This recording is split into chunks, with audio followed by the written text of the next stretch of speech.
Hi, it's Jodi Medell, Doctor of Physical Therapy and Transformational Coach, welcoming you to a video discussing basic exercise progression status post after a total hip joint.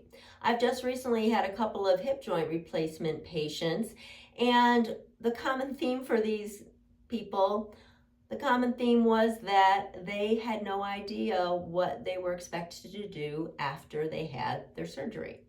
So I encourage anyone who is going through a hip joint replacement or any joint replacement that you do prehab, that you're actually doing the exercises prior to your surgery before you have the surgery, so that once you're over and you're back into PT, you know what's going on. It's so much easier to wrap your arms around knowledge, knowing where you're headed, than to wrap your arms around being in the dark. So I just think it makes the whole process of undergoing a total joint so much easier if you really know what the expectations are for you afterward, all right? So I'm gonna go over exercises that are the basic of all basic of what you should be doing after you get a total hip joint, okay? All of these exercises, we're working up to 30 reps. It would be great if you could do them twice a day. Again, the goal is 30. All right, you can break it down into 3 sets of 10. You can go for the 30 in a row. All these are really getting you to be able to function. So they're more functional, basic movements. So the number, I think 30 is my go-to number for if you can accomplish 30 basic movements, you're getting ready for more functional progressions, okay? So I like to do 30 in a row when it comes to these basic of all basic exercises, okay? Some limitations. If you've had an anterior hip joint replacement, you may be limited to how much extension you can do. You may have to stay in neutral and not bring your leg behind you. If you've had a posterior approach, you may be limited to how much flexion you can do. So they probably don't want you to get into more than 90 degrees of flexion, they meaning your physician. And also internal rotation. They don't want you to go into bringing your knee beyond your belly button, internal rotation. And that limitation can last up to 3 months. So each surgeon is different, but listen to what the surgeon requires of you after you've had your hip replaced. Okay, let's start with the basic of all basic exercises. We are going to lie down. All right, the first one, whoa, you can't see me. The first one I want to show you actually is just ankle pumps. And so what happens, because you can't quite see my feet, is that your feet are extended, your legs are extended, and you're just pointing and flexing your toes. So you're pointing and flexing your toes like this, you're pumping, pumping, pumping, and you're going up to 30 reps of that, okay? But your legs are straight. I'm just showing you with my knee bent so you can see my little leg or little foot, okay? So that's the first one, and the reason why you're doing it is because you're not contracting your muscles enough in this rehab straight away, so you need to be contracting those calf muscles to avoid any DVTs, deep venous thrombosis, blood clots, and just to get that muscle activation started. Okay, the next exercise that I want you to do, and typically when I'm giving you exercises as you're lying on your back, if you're working one leg, the other knee is bent to help stabilize your pelvis. We want our back to be stable. If both legs are extended, there's a tendency to go into more lordosis. But if we have one knee bent, it keeps our back with its natural curve, okay? So the next exercise I want you to do, you're gonna start with your leg bent. You're gonna slide your foot towards your butt, and you're gonna slide it back down. You're gonna slide towards your bum, back down, slide up, back down, slide up, back down, okay? So again, working up to 30 in a row. The next one you're gonna do is keeping your leg straight. You're going to keep that leg straight and you're gonna try and lift that leg up halfway up the other leg. So you're trying to lift up to here and back down, halfway up the other leg and back down. Right after a hip replacement, it's very, very difficult to flex from the hip, okay? So you may want to start with your knees bent. So a modification of this would be starting with your knees bent, see if you can lift your knee up towards your chest. As that becomes easier, less of a bend of the knee. Can you lift that? That creates a longer lever arm, right? So a little bit more of a challenge. When that becomes easier, partial bend of the knee, and lift that up. Okay, and then as soon as you get a straight leg, the greatest challenge is going to be the longest lever arm. So you want to keep it just halfway up the other leg, because that's the greatest challenge.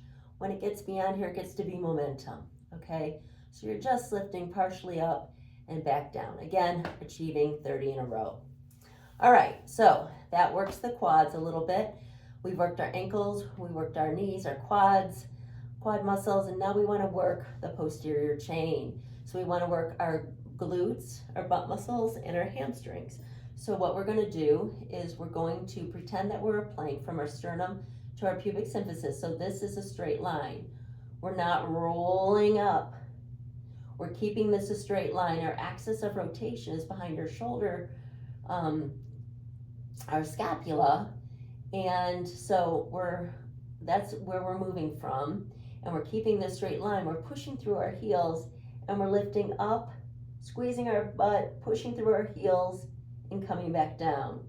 Lift, lower, lift, lower, lift, and lower. Again, working up to 30 in a row. When we become more able to do that exercise and it's not quite so challenging, we can try a single leg. So we can put our heel or our ankle on our opposite knee, and again, keeping that straight line from pubic symphysis to sternum, we're going to lift and lower, lift and lower. And we might want to try the unaffected side first, just to make sure we can do it right. And then as that becomes easier, we're going to progress to single leg on the affected side. And again, we're building up to 30 in a row. So those are some basic exercises you can do lying down. Some of these you can do in your bed. I know that's the easiest place, but the bridging might get a little challenging, keeping that straight line from sternum to pubic symphysis, because you might sink a little into your bed, okay? But do your best, and again, these are beginning exercises. The next set of exercises we will do in sitting, so let me move the camera.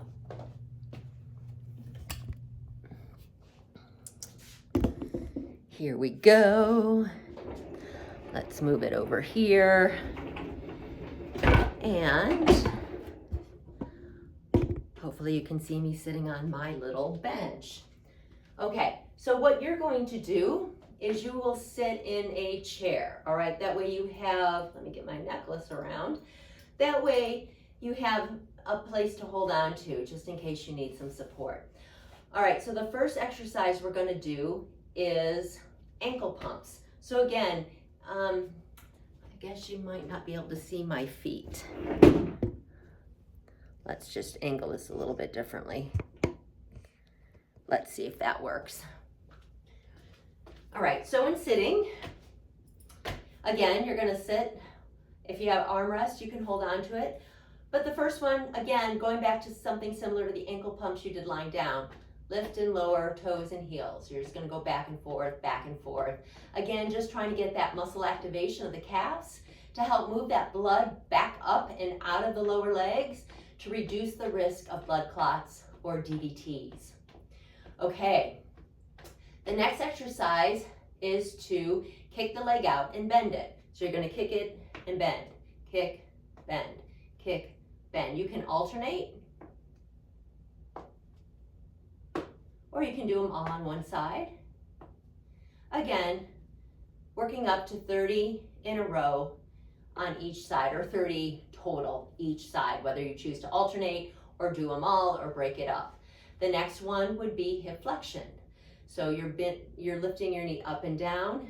Again, if you've had a posterior approach and they don't want you to go beyond 90, be super cautious about that. Pain, no pain. If it's bringing about huge discomfort, note to self or sign that just be a little cautious about that.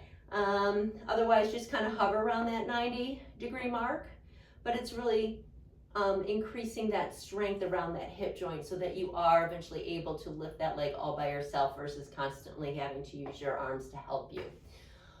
All right, so those knee lifts, again, 30 in a row. You can alternate side to side. You can do all on one side, all on the other, break it up as you want to. Okay, the next one is simply moving your leg out to the side and back in, out and in, out and in, out and in. And again, other side, you can alternate. You can do them all on one side, make it fun, change it up every time you do it, all right? I think that's pretty much it for the seated exercises. From here, what you can do is progress to sit to stand. So this is super important. It's when you sit down, stand up, you're doing that as a functional activity every day, all day, right? So it's really important that you take the affected leg and try to make it match the unaffected leg. So if I had my total hip on this right side, then what I want to do is try to make sure that I'm equally weight bearing and that both sides look the same, so that as I stand up, and again, if you have armrest, because you're sitting in a chair with armrest, you can push off of that. Eventually you'd like to get up without them. I'm just going to push off from here, but you really want to bring your feet back. You want to weight bear through those heels, and you want to get your weight over your feet, push up through your heels and stand, okay? And then you're going to stick your butt out and allow the weight of your butt to bend your knees as you sit down. All right, so you're making your first cueing is really to weight shift so that you can feel your weight in your feet, push through those heels and stand up. And then you're going to sit back by first flexing from the hip, so you're sticking your butt out. You're letting the weight of your butt bend your knees as you come back down. All right, and eventually you're going to want to cross your arms in front and do it without support. Okay, and as you get more range and you're allowed more flexion, or you get more flexion, you can seek out a lower and lower surface for doing your chair rises. That way you're constantly challenging yourself to a higher level of challenge. All right, so the final one is standing exercises. And for these, see if you can see me over here. Let's do this. And I think I'm going to stand here like this. When you're doing your standing exercises, I prefer that you do it in front of your kitchen sink, because your kitchen sink is solid and you have something that you can hold on to, all right? I don't want this to be a balance challenge as much as it's just getting you up and moving and mobile in all different directions, right? We started with lying down, we went to sitting, and now we're doing this in standing. Okay, so the first one, and because you can't see my feet, you're just gonna have to trust this. You're gonna rise up to your toes and then rise up to your heels. Toes, heels, toes, heels. All right, so these are my feet. I'm going up on my toes, and then I'm coming back up on my heels, okay? So toes are lifted, first heels are lifted, then toes are lifted. The key to this, as you could see, I still have an upright posture. As I lift my toes, I'm not sticking my booty out to try to get more range.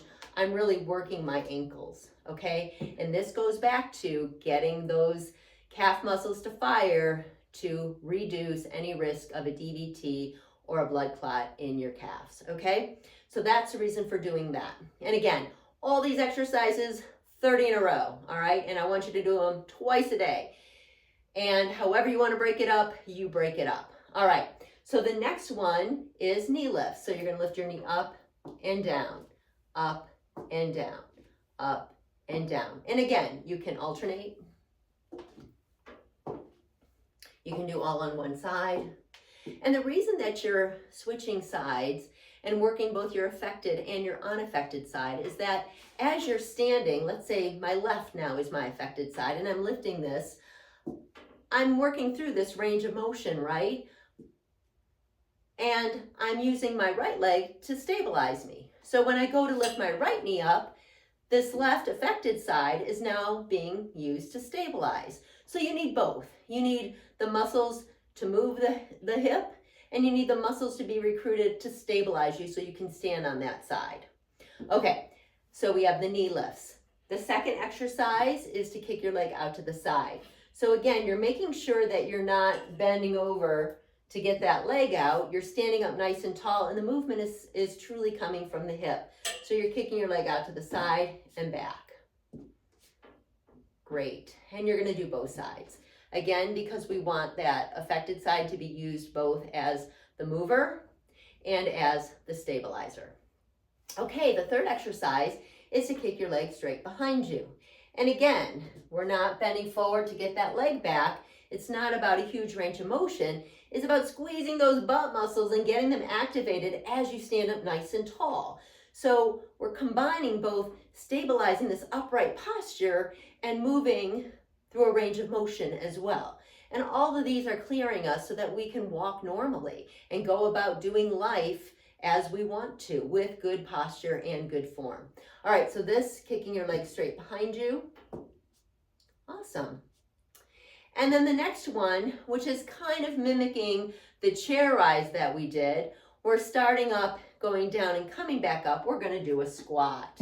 So as we do a squat, our feet are about shoulder width apart. It's super important that you keep your knees over your feet. You're not driving the squat from your knees.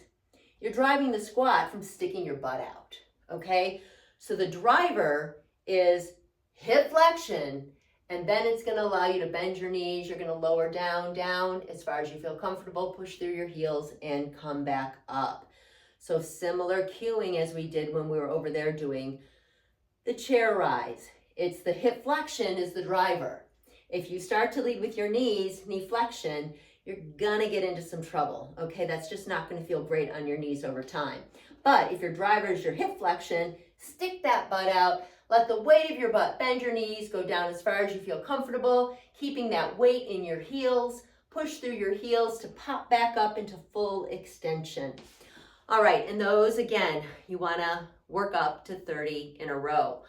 All right, so this is a great sequence to take you through from supine or lying down to sitting to standing after you've had a total hip joint. And of course, there's so much more to do, but I just want you to be aware of the basic exercises that are required once you're done getting a hip joint replacement. All right, I hope you found this helpful. Have a great day, and I'll be back with more next week. Bye.